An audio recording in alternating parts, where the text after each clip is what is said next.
느헤미야 6장입니다. 신약성경, 구약성경 733쪽입니다. 제가 갖고 있는 성경은 구약성경 733쪽, 느헤미야 6장 5절에서부터 9절까지입니다. 느헤미야 6장 5절에서부터 9절까지입니다. 구약성경 733쪽, 저와 함께 한 절씩 큰 목소리로 교독하겠습니다. 제가 먼저 5절 봉독합니다. 산발랏이 다섯 번째는 그 종자의 손에 봉하지 않은 편지를 들려 내게 보냈는데, 그 글에 이르기를 이방 중에도 소문이 있고 가스무도 말하기를 너와 유다 사람들이 모반하려 하여 성벽을 건축한다 하나니 내가 그 말과 같이 왕이 되려 하는도다. 또 내가 선지자를 세워 예루살렘에서 너를 들어 선전하기를 유다의 왕이 있다 하게 하였으니 지금 이 말이 왕에게 들릴지라. 그런즉 너는 이제 오라 함께 의논하자 하였기로 내가 그 사람을 보내어 그에게 이르기를 내가 말한 바 이런 일은 없는 일이요 내 마음에서 지어낸 것이라 하였나니. 다 함께 봉독합니다. 이는 그들이 다 우리를 두렵게 하고자 하여 말하기를 그들의 손이 피곤하여 역사를 중지하고 이루지 못하리라 함이라.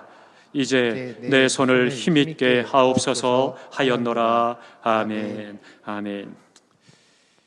이제 우리가 회개년도 마지막 달을 맞았습니다. 우리 11월인데요. 우리가 교회 회개년도로는 마지막 달입니다. 그래서 모든 것들을 정리하는 달이 되겠죠. 또 결산하는 달이 되기도 합니다. 또 우리 인생을 살아가면서도 한 해가 기울어가는 이제 두 달을 남겨놓고 있습니다. 우리가 이때에 다시 한번 우리 1년의 삶을 돌아보는 시간이 필요하겠습니다. 우리는 오늘 본문의 말씀을 통해서 우리에게 힘있게 하옵소서라는 말씀을 가지고 함께 뜻을 알려고 합니다. 70년 동안 바벨론에서 포로 생활을 유다 민족이 합니다. 근데 그 유다 나라가 예루살렘으로 다시 돌아와서 그래서는 그들이 하나님 앞에 하고자 하는 일이 두 가지가 있었습니다. 크게 두 가지인데요. 하나는 예루살렘 성을 건축하는 거고 또 하나는 예루살렘 성전을 재건하는 일입니다.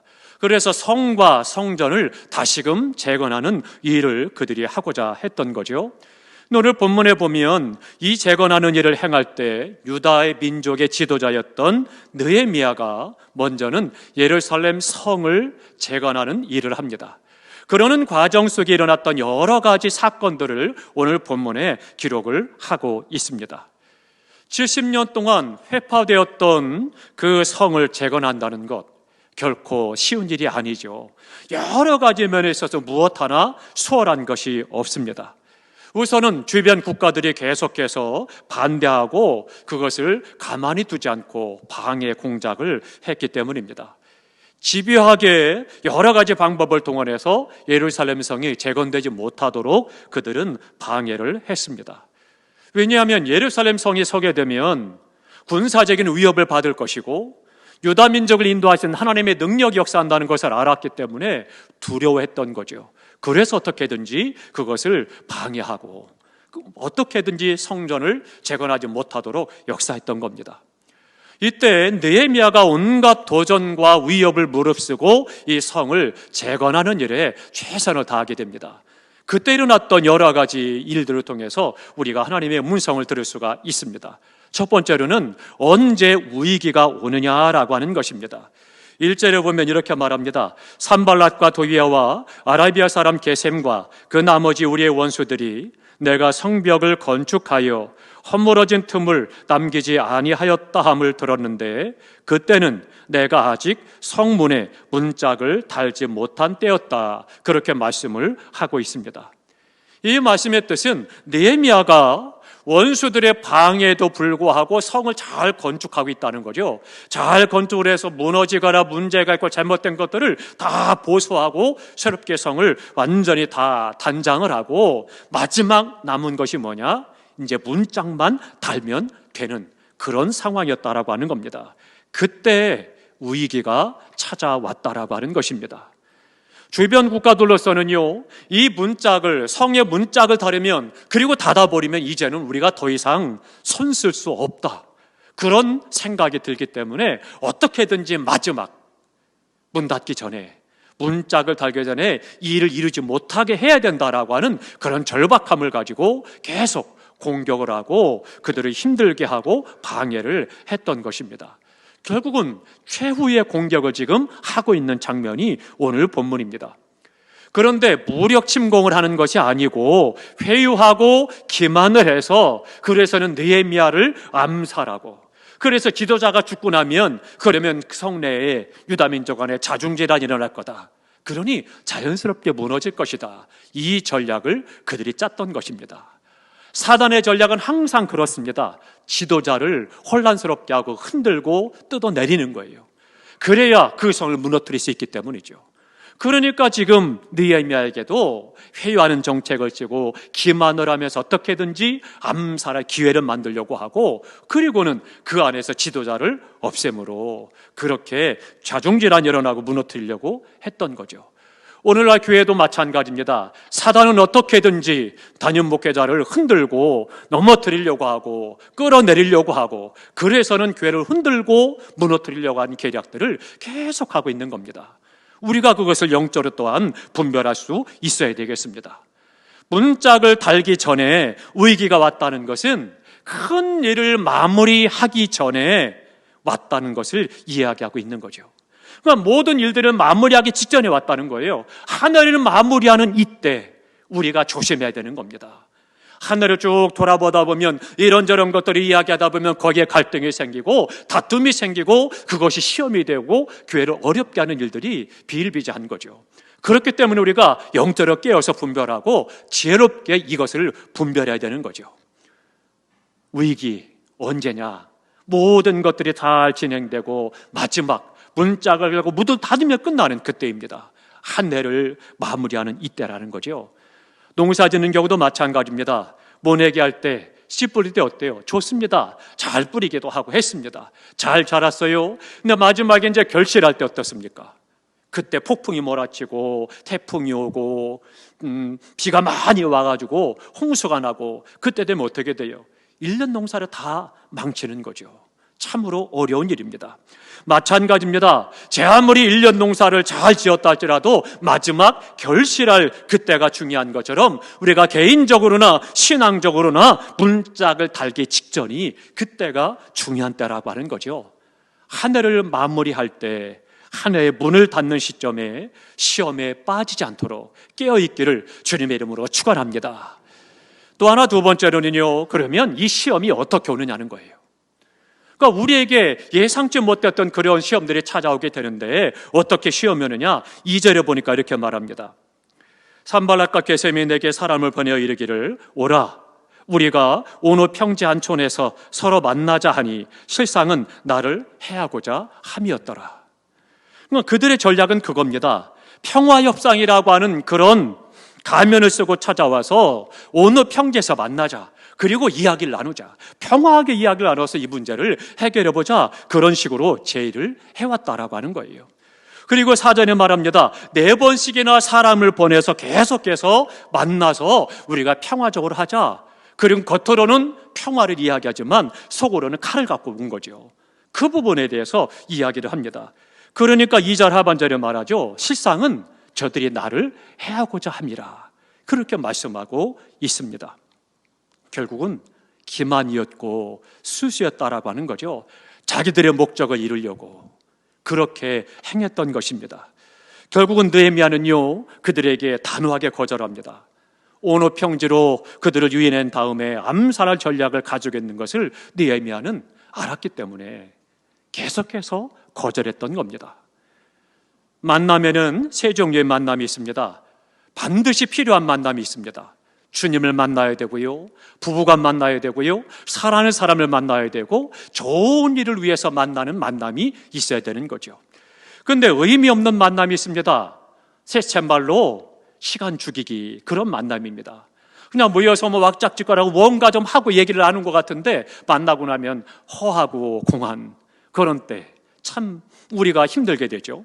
그런 만남, 별 의미 없는 만남이라고 하는 겁니다. 돌이켜보면 의미 없이 시간만 죽이는 그런 만남이 있습니다. 또 하나는 해로운 만남이 있습니다. 이건 결코 만나서는 안 되는 만남입니다. 강도를 만난다거나 도둑을 만난다거나 절대 그런 것들은 만나지 말아야 되는 거죠. 해로운 만남이 되는 겁니다. 그런데 참 이상하죠. 다양한 만남들이 있는데 그 만남들 가운데 만나면 만날수록 해롭거나 무익한 만남은 모임의 숫자가 많아집니다. 참 이상하죠. 악한 일을 도모한 데는 자주 모입니다. 그런데 선한 일에는 그렇게 많이 모일 이유가 없습니다. 만나서 함께 이야기를 나누고 교제하고 그 일에 집중하기 때문이죠. 그러나 그렇지 못할 때는요, 해롭고 무익한 만남일수록 시간도 정력도 경제도 낭비하고 손실료는 많은 것들을 경험하게 됩니다. 그러나 유익한 만남은요, 영적으로나 정식적으로나 굉장히 많은 유익하고 도움이 되고 많은 사람에게 복이 된다라고 하는 거죠. 그것이 참 놀라운 일입니다. 예루살렘 주변의 도전자들이 4번씩이나 만나자고 회유했을 때 느헤미야는 왜 거절했습니까? 그들의 음모를 알았기 때문입니다. 만나봐야 유익하지 않거든요. 그렇기 때문에 거절했다라고 하는 겁니다. 사랑하는 성도 여러분, 유혹이나 시험 그리고 불의한 회유를 물리칠 수 있기를 주님의 이름으로 축복합니다. 하나님의 나라를 세우고 교회를 세우고 다른 사람을 돕고 선한 일을 하는 데는 마음을 먹고 힘을 먹지만 그렇지 못한 것에는 단호하게 거절할 수 있어야 되는 것입니다. 또 하나 우리가 세 번째 생각할 것이 있습니다.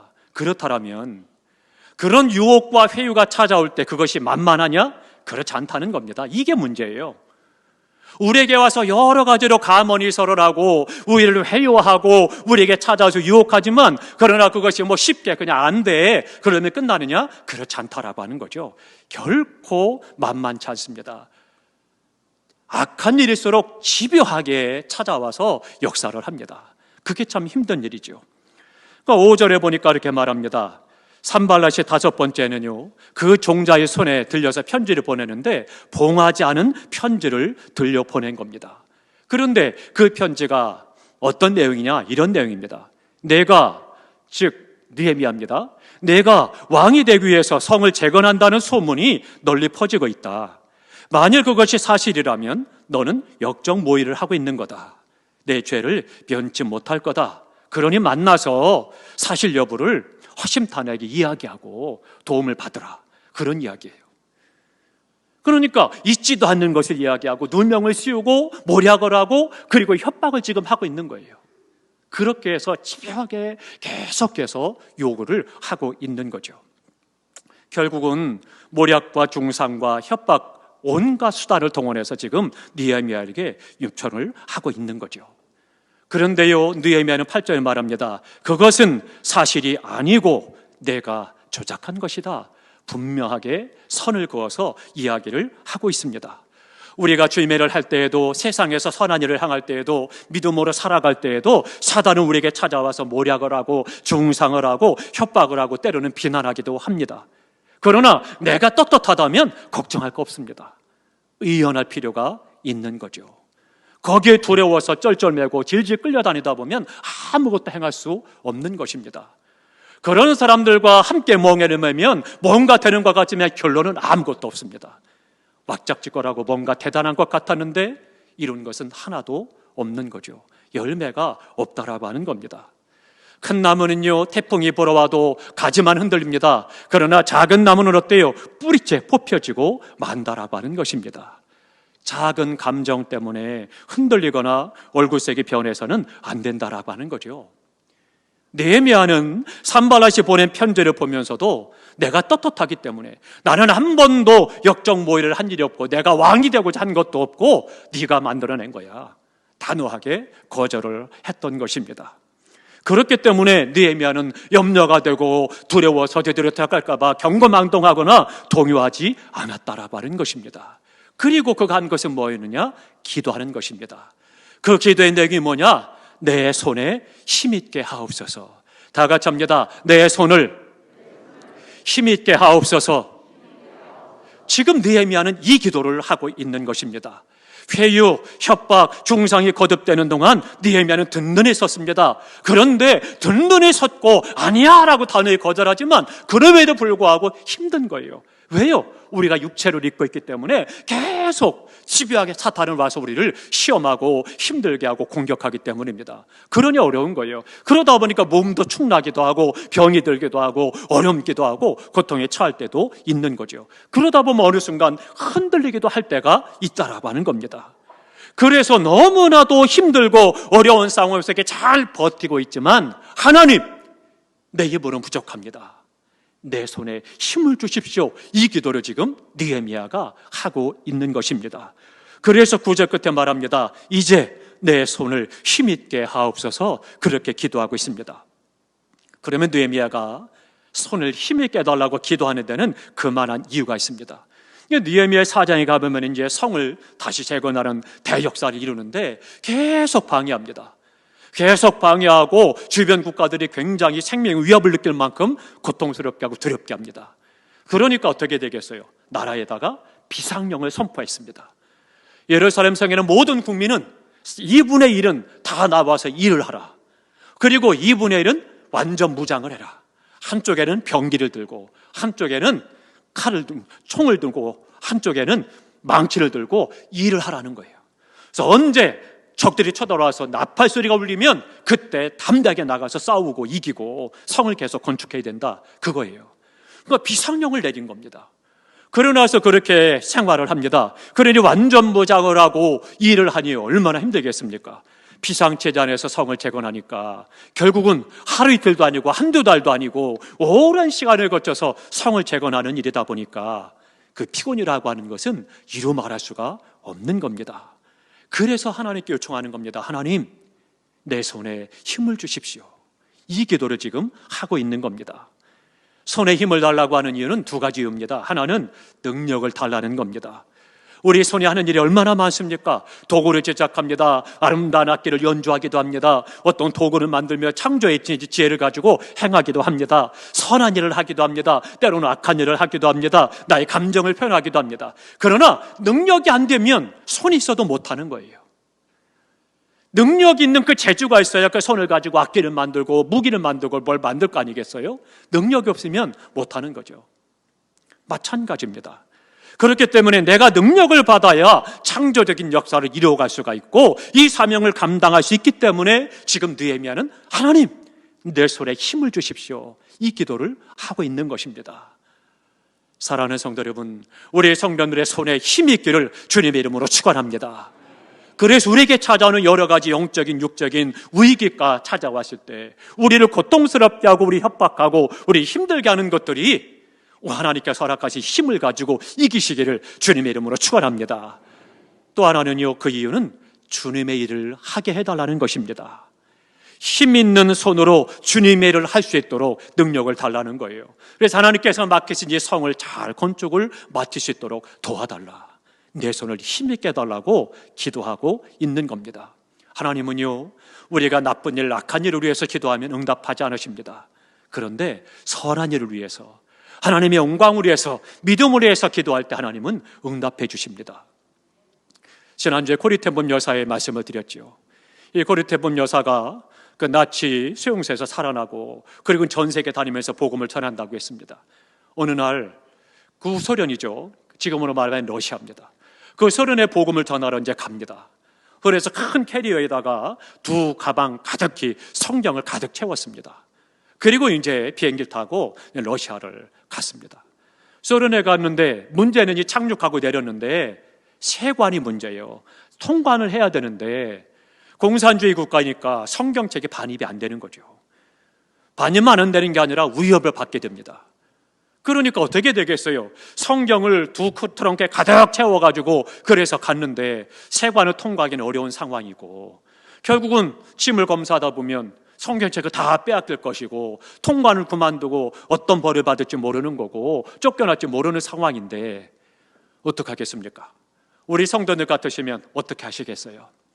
이때 고리테본 여사가 자기 차례가 오기까지 줄 서서 기다리는 동안 계속 그 세관 쪽을 바라보면서 기도했어요. 어떤 기도를 했을까요? 하나님, 도와주십시오. 하나님 도와주십시오. 계속 이 기도를 했습니다. 그 어느 순간 이 고리대문 여사의 순 차례가 되었습니다.